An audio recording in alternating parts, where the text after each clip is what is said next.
आगे अब हम इसमें देखेंगे कि नागरिकों और विदेशी लोगों के अतिरिक्त किसी देश में रह रहे लोगों की एक तीसरी श्रेणी भी हो सकती है ना। इस श्रेणी के व्यक्ति क्या कहलाते हैं? राज्य विहीन या नागरिकता विहीन व्यक्ति कहलाते हैं। ऐसे लोग किसी भी देश के नागरिक नहीं होते। इनके अधिकार विदेशियों के ही समान होते हैं जिनका अपना कोई राज्य या देश ही नहीं है। अर्थात जो लोग राज्य विहीन है, वर्ष 1948 में यहूदियों के देश इज़राइल की स्थापना के तुरंत बाद क्या किए थे उन्होंने? तुरंत बाद हजारों फिलिस्तीनियों को अपना देश छोड़ने के लिए बाध्य होना पड़ा।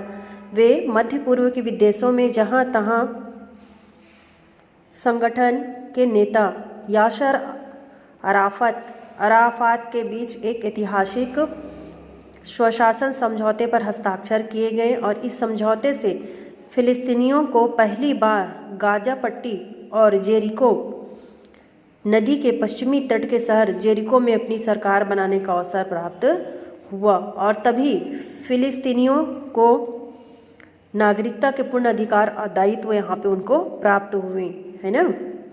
नागरिकता का अर्थ देखो तो नागरिकता का निर्माण नागरिक से हुआ है ना। नागरिकता का निर्माण कहाँ हुआ है? नागरिक से हुआ है।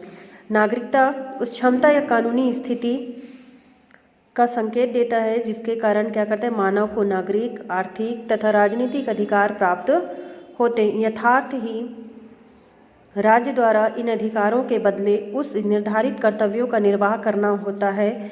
नागरिकता के कारण व्यक्ति को नागरिक स्तर प्राप्त होता है। तो लास्की के अनुसार अपनी प्रशिक्षित बुद्धि को, है ना, अपनी प्रशिक्षित बुद्धि को जनहित में प्रयोग करना ही क्या कहलाता है? नागरिकता है। सॉ डेसमंड के अनुसार नागरिकता सिद्धांत न होकर क्या है? जीवन है। गेटिल के शब्दों में नागरिकता किसी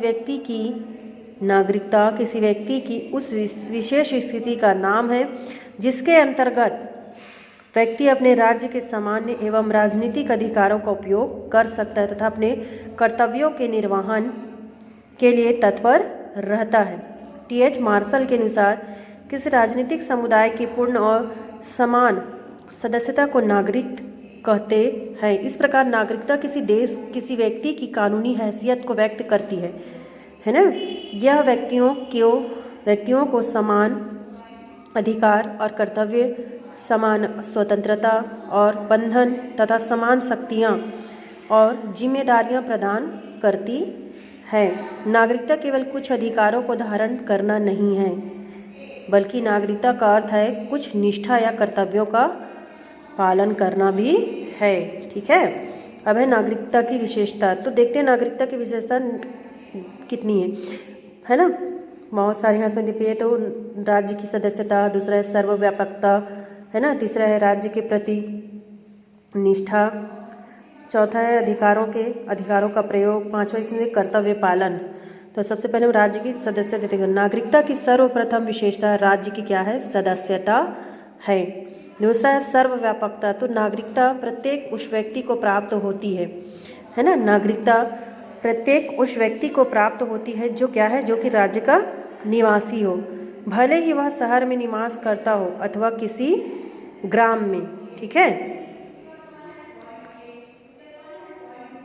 तीसरा है राज्य के प्रति निष्ठा। तो नागरिकता में देशभक्ति का गुण होना क्या है? परम आवश्यक है। ठीक है। चौथा है अधिकारों का प्रयोग। तो नागरिकता व्यक्ति को राज्य की तरफ से अधिकार प्रदान करती है। पांचवा कर्तव्य पालन। तो नागरिकता व्यक्ति को कर्तव्य पालन करने के लिए प्रेरित करती है। अब हम देखेंगे नागरिकता प्राप्त करने की विधियां क्या क्या है।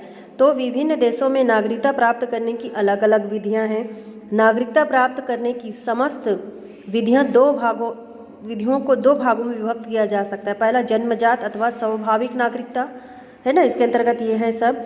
तो इस विधि के द्वारा नागरिकता प्राप्त हेतु निम्न 3 सिद्धांत प्रचलित हैं। इसके अंतर्गत 3 है। तो क इसमें दिया है रक्त अथवा वंश का सिद्धांत। रक्त मतलब खून, है ना। इस सिद्धांत के अनुसार नागरिकता का निर्धारण रक्त अथवा बालक के वंश के आधार पर होता है। बालक को उसी देश की नागरिकता प्राप्त होती है जिस देश के उसके माता पिता होते हैं, है ना, समझ गए ना, कि जहाँ उसके माता पिता हैं, जहाँ के नागरिक हैं, वो वहीं पे उसको उस बच्चे को नागरिकता प्राप्त होगी। उदाहरण, अगर किसी भारतीय दंपत्ति के बच्चे का जन्म फ्रांस में होता है तो वह फ्रांस का नागरिक ना होकर वो भारतीय नागरिक माना जाएगा, है ना, क्योंकि उसके माता पिता क्या है, भारत के हैं।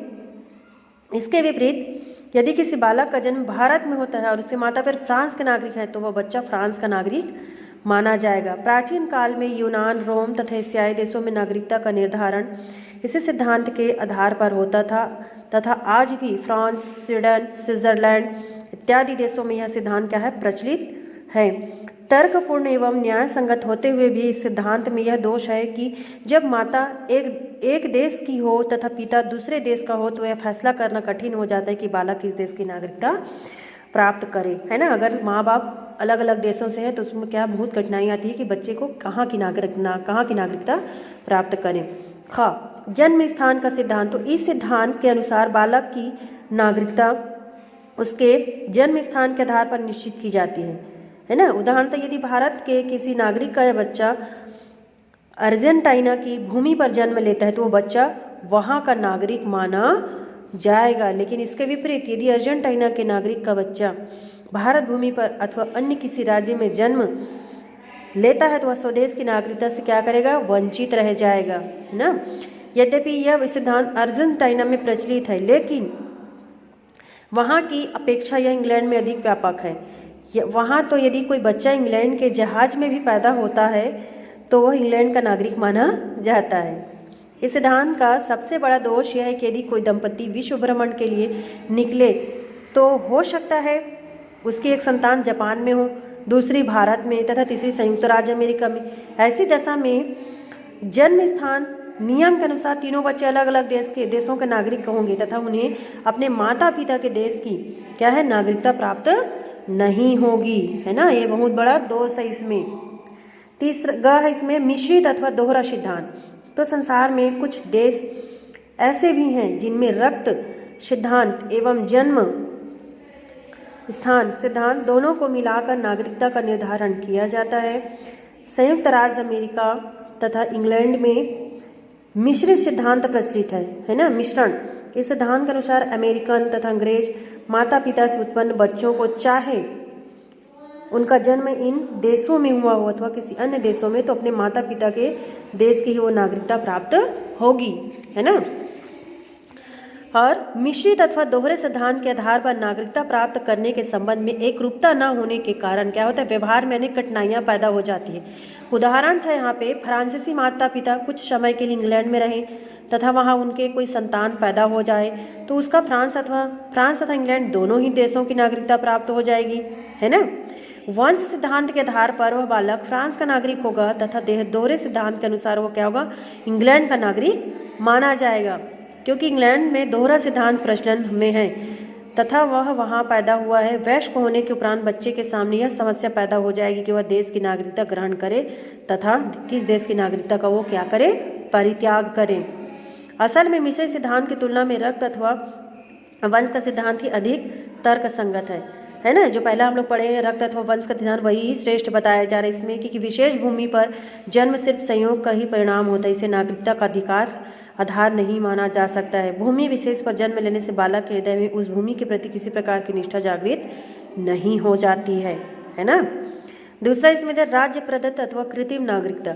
तो राज्य प्रदत्त नागरिकता प्राप्त करने के नियम विभिन्न राज्यों में अलग अलग होते हैं, लेकिन साधारणतः अधिकांश देशों में निम्नलिखित नियमों को स्वीकार किया जाता है। इसमें पहला दिए देशीयकरण। यह एक कानूनी प्रक्रिया होती है जिसके द्वारा कुछ निश्चित शर्तें पूरी कर लेने पर व्यक्ति को उस देश विशेष की क्या है, नागरिकता मिल जाती है। गार्नर के अनुसार देशीयकरण का आशय विदेशी को नागरिकता प्राप्त करने की किसी भी विधि अथवा प्रणाली से है। साधारणतः समस्त देशों में देशीयकरण की विधि एक समान है। इस प्रक्रिया का प्रारंभ व्यक्ति के किसी देश की नागरिकता प्राप्त करने की इच्छा से होता है। प्रार्थी आवेदन पत्र के द्वारा उस देश के प्रति भक्ति की शपथ लेता है तथा देशीकरण से संबंधित अन्य शर्तों को पूर्ण करता है। संबंधित देश की सरकार द्वारा आवेदन पत्र विचार कर उस व्यक्ति को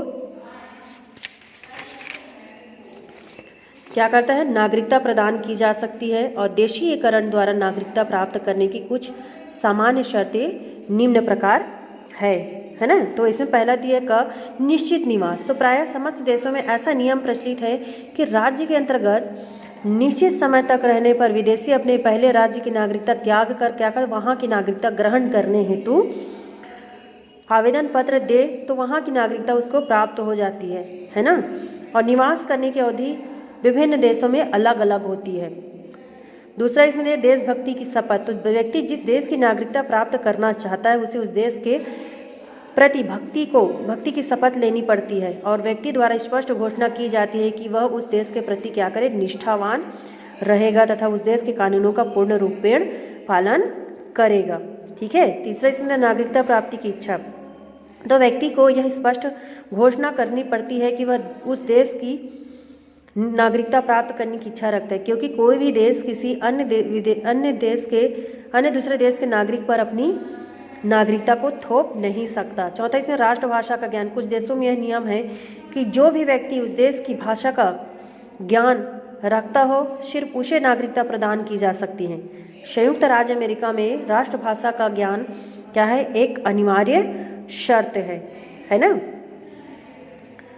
विवाह द्वारा। यदि किसी देश की महिला दूसरे देश के पुरुष से विवाह कर ले तो महिला को अपने पति के देश की नागरिकता प्राप्त हो जाती है और अधिकांश देशों में यही नियम प्रचलित है। लेकिन जापान में यह नियम प्रचलित है कि यदि किसी अन्य देश का पुरुष जापानी महिला से विवाह कर ले तो पुरुष को भी क्या है, जापान की नागरिकता मिल जाती है।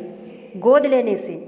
यदि कोई व्यक्ति किसी विदेशी बच्चे को गोद ले लेता है तो उस बालक को गोद लेने वाले धर्म पिता के देश की नागरिकता प्राप्त हो जाती है।